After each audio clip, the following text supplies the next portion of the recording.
আজকে দেখেন এই যে আরো একটা লাশ 21 দিনের ভিতরে 51টা লাশ পাওয়া গেছে এই জঙ্গলের ভিতরে। এতগুলো মারার পিছনে কার হাত আছে এখন পর্যন্ত জানা যায়নি, কিন্তু রহস্যজনক কথাটা হলো যে এতগুলো যে মার্ডার হয়েছে তাদের সবের বয়স 18 থেকে 25 বছরের ভিতরে। পুলিশ প্রশাসনে অনেক চেষ্টা করার সত্ত্বেও এখন পর্যন্ত ইয়ার কোনো সাফল্য পায়নি। চেয়ারম্যান সাহেব, এই লাশ সম্বন্ধে আপনার কি ধারণা একটু বলেন তো। পাবলিকের মুখে অনেক দিন ধরে শুনতেছি এই জঙ্গলের মাঝখানে নাকি চন্দ্রমুখীর আত্মা বসবাস করে। এখানে যেভাবে মার্ডারগুলো হইতাছে এর মধ্যে কালো কোনো আত্মার হাতেছে বলে আমি নিশ্চিত। চেয়ারম্যান সাহেব, আমাদের কি এই কালো ছায়ের হাত থেকে রক্ষা পাওয়ার কোনো উপায় নাই? উপায় একটাই, আমি জানা সত্ত্বে ওই খামখেলের চরে একজন ফকির আছে, ওর নাম হলো রাজালি ফকির। একমাত্র ওই পারে এইসব কালো ছায়ার হাত থেকে আমাদেরকে রক্ষা করতে। চেয়ারম্যান সাহেব, তাহলে আপনি এখন কি করতে চান? আমি আজকেই যাব ওই ফকিরের কাছে, আর গিয়ে আমি এইসব ঘটনা খুলে বলবো, দেখি কি করা যায়। দোস্ত দেখছে কোনো মক্কেল আইতাছে নি? জি উস্তাদ, দেখতেছি। উস্তাদ, মক্কেল দুটো আইতেছে। কাম হইছে তাড়াতাড়ি ভাব ধর ভাব ধর।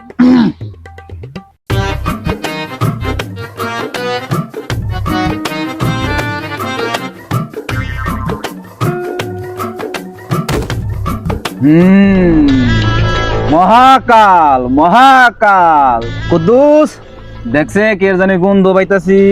জি উস্তাদ, দুটো রুগী আইছে।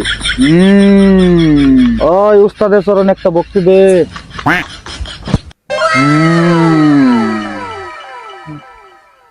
ওই কত তোর কি সমস্যা, উস্তাদের কাছে খুইলা কর।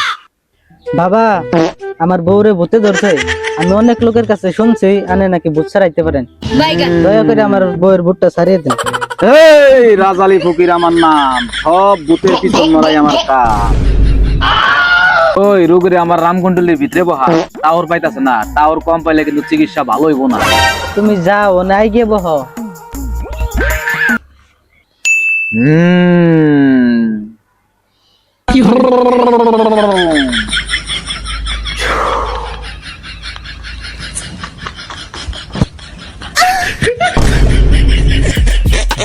মাল দুইটা তো ভালোই টাইট আছে, যদি আরে ভালো করে দেয়ারি তাহলে একদিন রাইতে জিয়াবত নিব।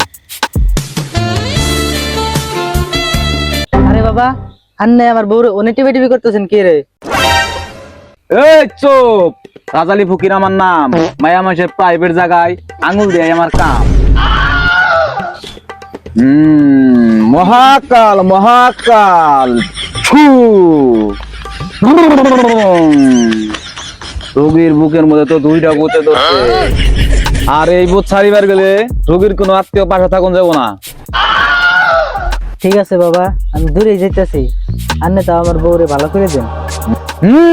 রাজালি ফকির আমার নাম, সব ভূতের পিছন মারাই আমার কাম। যা তুই কোনো চিন্তা করিস না, সব ঠিক করে দেবো আমি। ঠিক আছে বাবা, আমি চলে যাচ্ছি।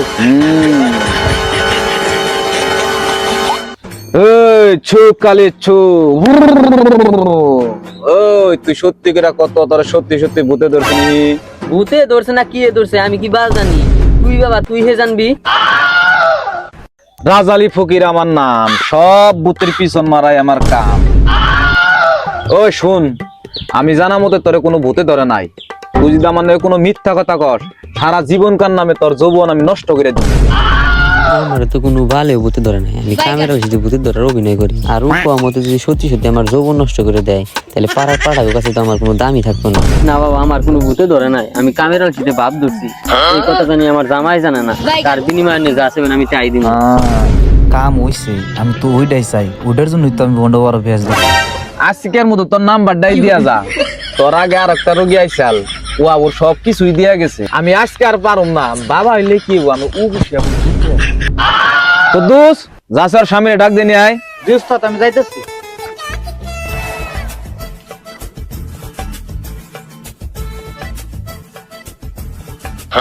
বাবা, আমার বউয়ের দুই ভূত কি ছাড়িয়ে দিছেন? আমার বউ কি সম্পূর্ণ ভালো হয়ে গেছে? রাজালি ফকির আমার নাম, সব ভূতের পিছন মাইরা ভূত ছাড়া নেই আমার কাম। ওই তোরে আমি মাল দিমু, খারা বাইতে যায়া এই মালটা তোর বরুণ দিয়া বইরা দিবি। তো বাবা অন্ধে ভরে দিম মানে না মানে তাবিজ বইরা কুমোরে গাইতা দিস। ওই শুন, ও সপ্তাহে 6 দিন তোর বউ আর একদিন আমার বউ। বাবা একদিন আন্দের বউ মানে না মানে প্রত্যেক রবিবারে রাতের বেলায় তোর বউর আমি চিকিৎসা করতে যাবো, তুই বাসায় থাকতে পারবি না। ঠিক আছে বাবা। যা তোরা এখন বাড়ি যা যা। মহাকাল মহাকাল। কুদ্দুস জি উস্তাদ মক্কল সকল দিয়ে পাওয়া গেছে না এই ব্যবসা কি এটা ভাত দিতে নাকি নাকি ওস্তাদ পরিস্থিতি বহুত খারাপ ভাত দিতে নাকি নাকি উস্তাদ তুই যে চেয়ারম্যান এতেছে গোষ্ঠী মারছে, কোন রুগী বোন কোন নালিশ দিছে, আমি তো বন্ড বাবা চেয়ারম্যান সাহেব বোন সব যাই না গেছে। উস্তাদ সারা জীবন তার রোগীর পিছন মারলেন আজকে মন চেয়ারম্যান আপনার পিছন মারে। চেয়ারম্যান সাহেব আমি জানি না আপনার কোন রুগীতে কোন নালিশ দিছে, আমার একটাবার সুযোগ দেন আমি ভালো হয়ে যাবো। আমি তো কোনো নালিশ নেই নাই, আমি আইছি আমাকে গ্রামে 21 দিনে 51টা মার্ডার হয়েছে, কিন্তু মার্ডারটা করে কেরা তার কোনো সন্ধান পাওয়া গেছে না। তাহলে তুই ঠিক জায়গায় আইসা, তোরা দেখেই আমি বুঝাই গেছি। তুই ব্যবসা তোর পায়ে ধরছি আমি? না আমি তোর পায়ে ধরি নাই, তোর উপরে চন্দ্রমুখী নজর আছে, এই নজরটা আমি কাটা দিলাম। মারারটা নিশ্চয় তোকে বাড়ির পশ্চিম দিকে হইতেছে না, তাহলে নিশ্চয় তোকে বাড়ির পূব দিকে হইতেছে না। এইবার আমি ঠিকই কম, মারারটা নিশ্চয় তোকে বাড়ির উত্তর দিকে হইতেছে। আরে না, মার্ডার হইতেছে আমার বাড়ির দক্ষিণ দিকে। আরে তোর তো আমি হুইড়াই কবে দিলাম, তুই হাসা কথা কস না মিশা কথা কস, ওইটাই পরীক্ষা করলাম আমি তোরে। বাবা তাহলে চলেন আমার সাথে। আরে রাখ, অহন তো ঠিক 12টা বাজে, অহন গেলে তারপর আমি ডরাম। বাবা আপনি কি করলেন এটা? না তুই এখন যা, এখন যদি আমি যাই চন্দ্রমুখী আমার দেখে বইয়া আগেই পলাইবো। বাবা তাহলে আমি এখন যাই, আপনি মনে করে আসেন জানি। হ্যাঁ যাম যা, চল দোস্ত। বাবা এই যে ভূত তাড়ানোর জন্য ধূপশলা মোমবাতি আর পাউরুটি আনছি। দে। আর শোন, চন্দ্রমুখী ভূত তাড়াইতে গেলে অনেক টাকার প্রয়োজন। আপনি ওসব নিয়ে কোনো চিন্তা করবেন না, আপনার যত টাকা হয় আমি আপনার দিয়ে দিব। তাহলে তুই এখন যা।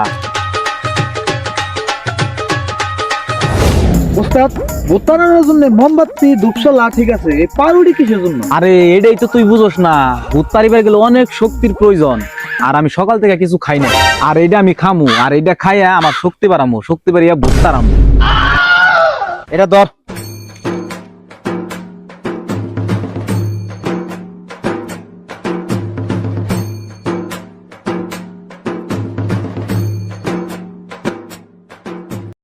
উস্তাদ আমি তো সকালে অনেক কিছু খাই নাই, আমার একটু দেন আমি খাই। তুই খাবি? তুই খা, তুই ভূত ছাড়াবি, তুই খা। উস্তাদ সেব দিয়া দিলাম তো খাওয়ার গুত মেরে তখন আমার আর খিদা নাই আর নেই খান। তাহলে তুই সব থাক, ওই তুই রামকুণ্ডলের ভিতরে যাই না মোমবাতির দোষলাটা ধরা।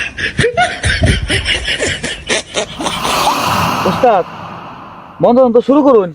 কি এর মন্ত্র? ভূত হাজির করার মন্ত্র। আরে দূর, আমি কোনো মন্ত্রই জানি না।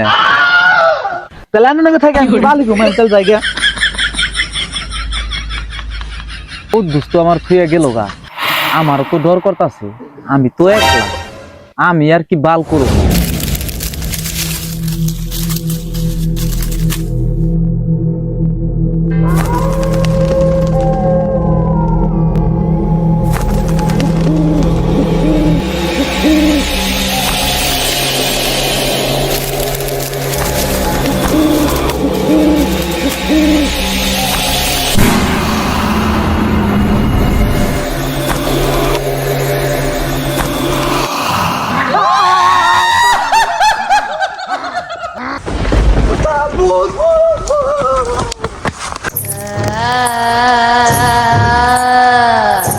উস্তাদ ওরে আমি বুদ্ধি গেলাম ওরে। কাম হারছে, তুই এতক্ষণে কি কর, আমি কি করুম?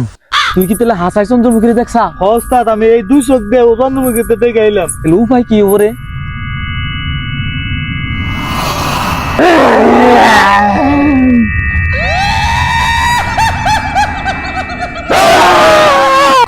তার আমার কামে কি আর বাতাতে পেরেছে? হেই আমি ডরাই কে? চন্দ্রমুখী তোমার ভালো সোজা করাবো না। কে তুই ভাই কলি কে? তোমার তো নিয়ম অনুযায়ী তুমি 18 থেকে 25 বছর পর্যন্ত মানুষ মার্ডার করো, কিন্তু আমার বয়স তো 125। কিন্তু উস্তাদ আনের মাই কো মতে যে আজকে দিন গেলে আমি 26 বছর করব। দিলি তো গুদ মাইরা, চন্দ্রমুখীরে ফাং দিয়া বাঁচা রাস্তা বের করলাম, সেটাও গুদ মাইরা দিলি। আমি তোরে শেষ করে দিমু।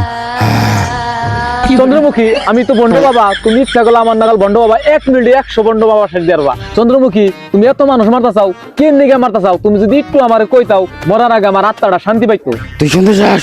তাহলে শোন। আমরা ছিলাম গরিব, এজন্য ধনী লোকেরা আমাদের ভালো চোখে দেখতো না। আমার বয়স যখন 18, খুব ভালো ভালো ঘরে থেকে বিয়ের সম্বন্ধ আসতো। পাড়ার লোকে কুটনামকি করে আমার বিয়ে ভেঙে দিত। একটা সময় বয়স যখন আমার 30 হয়ে যায়, তখন আমাকে নিয়ে সবাই হাসাহাসি করতো। আমার জন্য আবার বাবা মার অনেক অপমান সহ্য করতে হইতো, যার জন্য আমি নিজেই শেষ করে দিয়েছি। তখন থেকে আমার টার্গেট 18 থেকে 25 বছরের যুবকরে রেপ করি, এবং আমি আমার পিপাসা মিটাই। চন্দ্রমুখী তোমার তো আমি আর মার্ডার করতে দিব না, তুমি যা মার্ডার করবার করছাও। কে তুই হয় কষ্টে? চন্দ্রমুখী তোমার নগে যেটা হয়েছে এটা তো বহুত খারাপ কাম হয়েছে, কিন্তু তুমি এইরকম মার্ডার করে কোনো সমাধান করতে পারবা না। এটার কোনো সমাধান করবার চাইলে তুমি করতে পারবা না, আমাকে করুন লাগবো। প্রত্যেকটা ধনী মানুষে যদি গরিব মানুষের ভালো নজরে যদি দেখে, তাহলে সমাজে এইরকম আর ঘটনা ঘটবো না। আজকের থেকে আমরা বন্ডামকে বাদ দিয়া সমাজের ভালো কিছু করার চেষ্টা করব। তোরা যদি তাই করতে পারোস, আমিও ভালো হয়ে যাব। আমি আর মার্ডার করবো না, আমি আমার জায়গায় ফিরে যাব। কুদ্দুস, বন্ডামকে বাদ দিয়া নু আজকে থেকে ভালো কিছু করার চেষ্টা করি। নো হ্যাঁ